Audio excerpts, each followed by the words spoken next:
this is Cindy from VintageToNew, and today we're going to be making this really cute little ironing board cover for a little mini ironing board that came from Ikea. I needed a little bit more padding than it came with, and I wanted it to be really cute in my sewing room. So without delay, let's get started right away. This is what the Ikea little mini ironing board looks like. I think it's a great size. The thing that attracted me the most to it, it does have these little stands in the back. I don't plan on using those, but it had a hook, and I really like the idea of having a hook where I can just move it out of the way and hang it up. It doesn't have to be laying on a table someplace or on the floor. I can just have a nail or a command hook or something someplace and just hang it up. So that's what I really like. It was made so that it has a casing that has this string that runs through it, and that's how you tighten it up. And that is exactly how we're going to do it also. Okay, I untied the string and pulled it out. And the thing about this Ikea board, it has a nice venting bottom here on it, but it has just the tiniest little amount of padding, and I wanted a lot more padding under my pressing board for when I press things.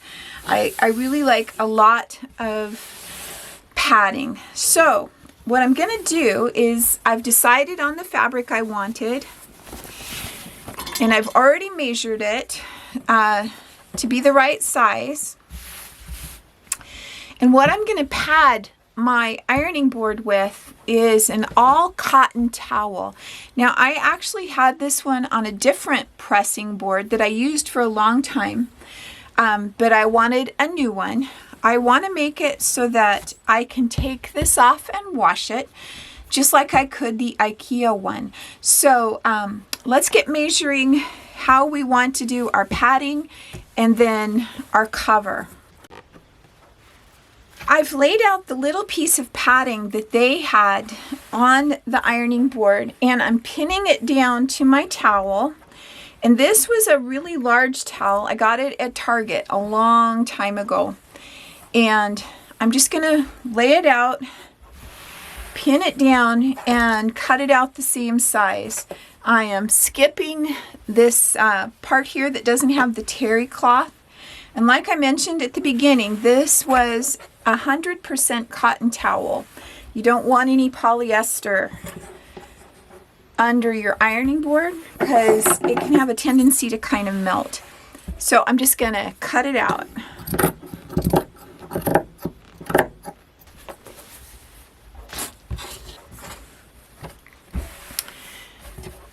So I have it completely cut out.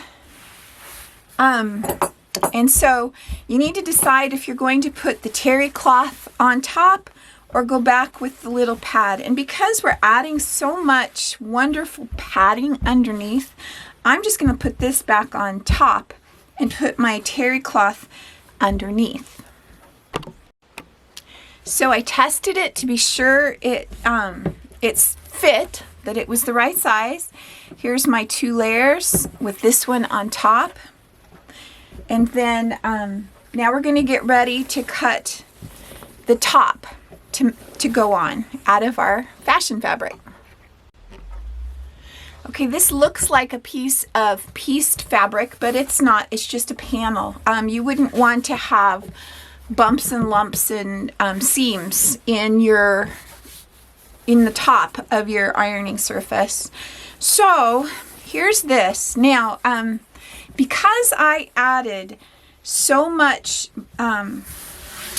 loft underneath, I'm going to cut it bigger. And then I also have to remember that I'm going to be adding some bias tape, so I want to add a little bit of a seam allowance on here. The other thing for this one that I want to keep in mind is I want to keep it centered on my surface because it has these graphic little stripes that go each way. So I want to make sure that I get it nice and centered and on there just how I want it. I have measured, I can see through to the design of my fabric underneath this, and I measured to make sure that this part here is lining up the way that I want it so that I have my panel centered. Where I'm running into difficulty is this piece just wants to turn up at the edges. So take it and clip it. It's been gathered up just a little bit when they sewed it. So clip it so that it lays nice and flat, and then pin it down so that you're getting a good measurement of your pattern, because you're using this as a pattern. Okay, I had it all laid out. I clipped these corners. I clipped up here to have it lay flat, and then I cut it out, leaving about a ½ inch all the way around so that I have a little seam allowance and just a little bit more room. So then the next thing I'm going to do is go ahead and sew my bias tape. You can make your own, or you can buy a package of bias tape. And today I'm wanting to get this done, and I want to do it quick. So I'm not going to make my own bias tape. It's something that you're really not going to see. So I'm just using a packaged bias tape that you buy at the store. Bias tape looks like this. This is what's called single fold bias tape. You buy it over where there's your threads and your little seam bindings and stuff like that. And this is single fold bias tape. There's 4 yards in this package. It's a ½ inch wide. All right, so that's what you want to get. And I'm just going to use black because that's what I had in my stash. And it's something that will not show when we're using our ironing board. I'm trying a new camera, and the angle and everything is kind of giving me problems here. All right, so I just wanted to show you how we started. We took the front end of it and turned it under about a ½ inch, put it under our presser foot, set our machine up so that we'll be sewing a ½ inch, and that should be right in that fold of your bias tape. And so we started sewing right down that fold. And I mentioned that this is bias tape, so when we get to these corners, these curves that are in our fabric, if you just take your time and work them around that corner, doing a little bit at a time. So now I'm caught back up to where I was. Just set it right on the edge and sew a little bit at a time. And it's always good if you end with your needle down. Keeps your place for you while you're pulling on it. So just line it up right on the edge and keep sewing on that fold. So I'm still in that curve. I'm just doing a little bit at a time.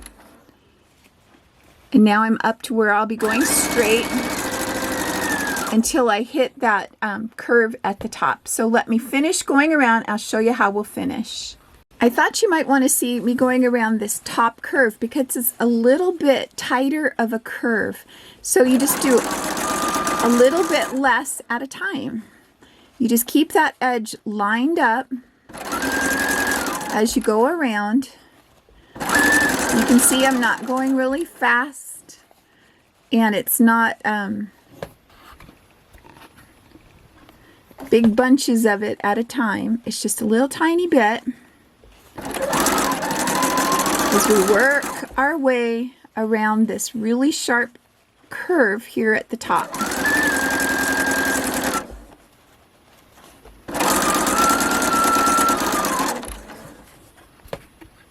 Okay, we've made it all the way back around to where we started, and we started in the center back of our ironing board cover.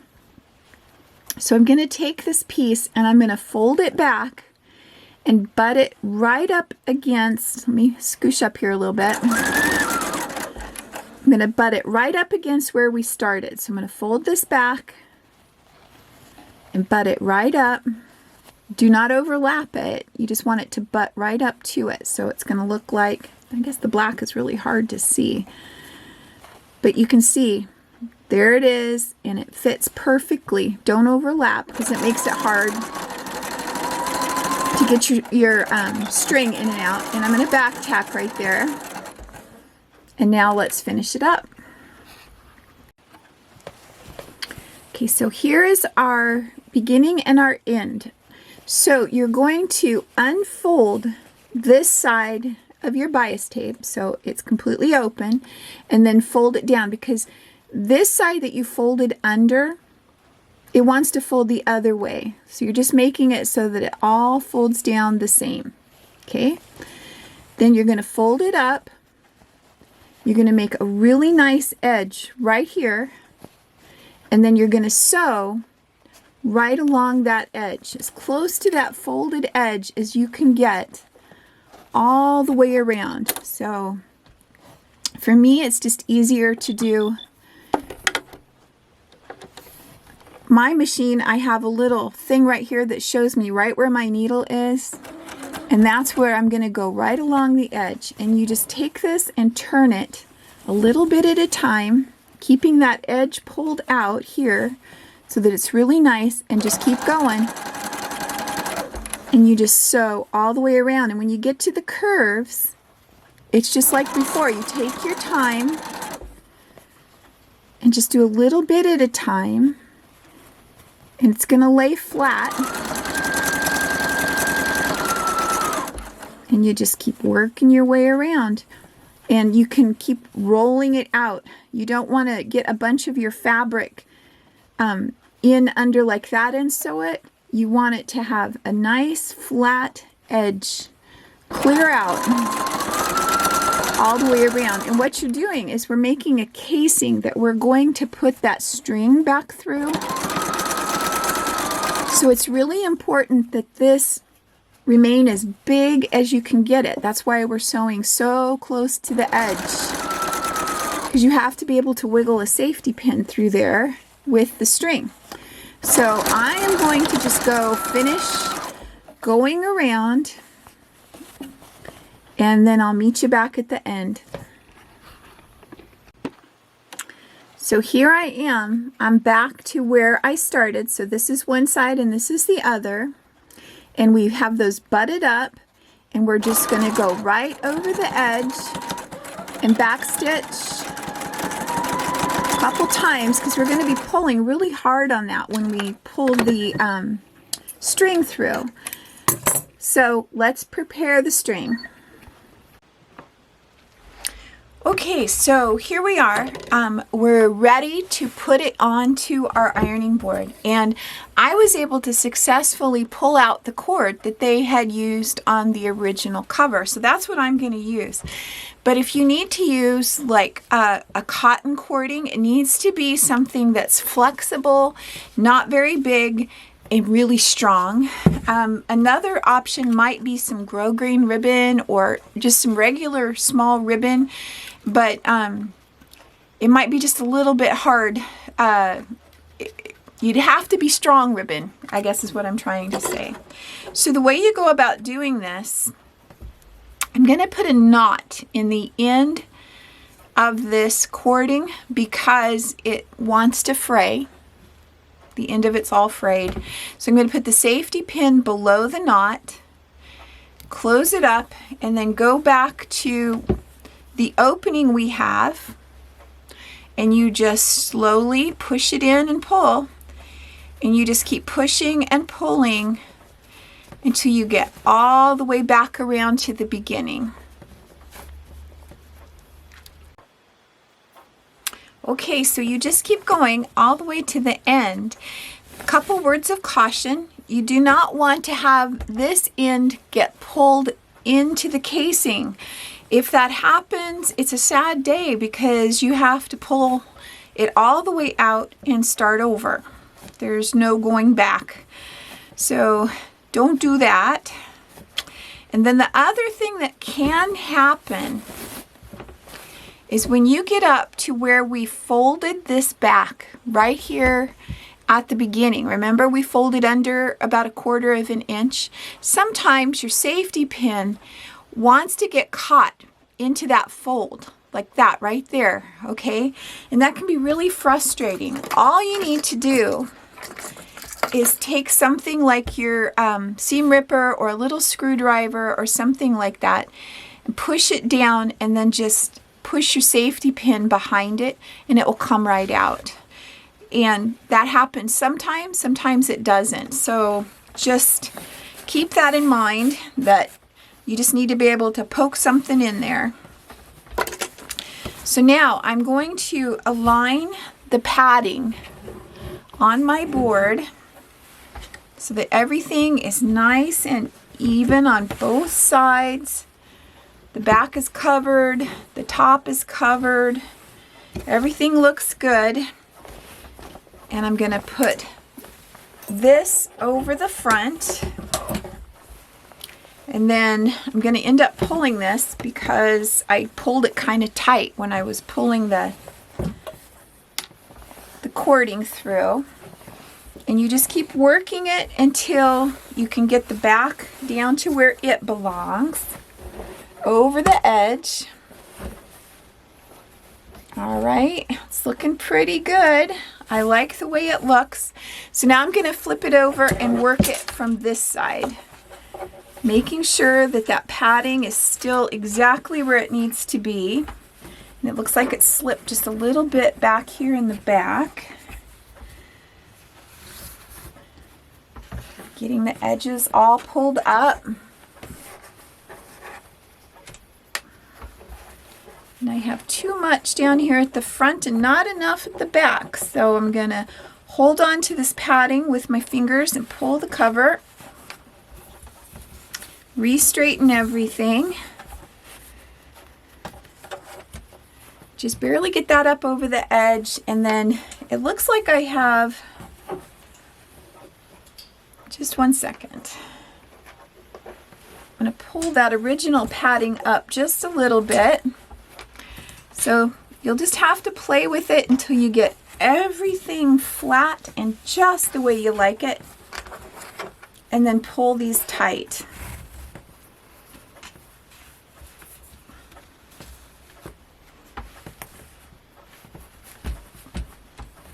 And you just pull hard, and it's going to pull it tightly around the ironing board.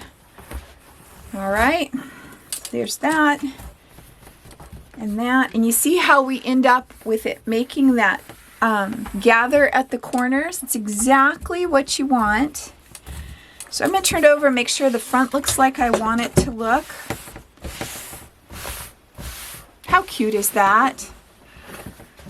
All right, I'm going to get rid of some of the terry fuzz, and you can see it's still kind of loose right here.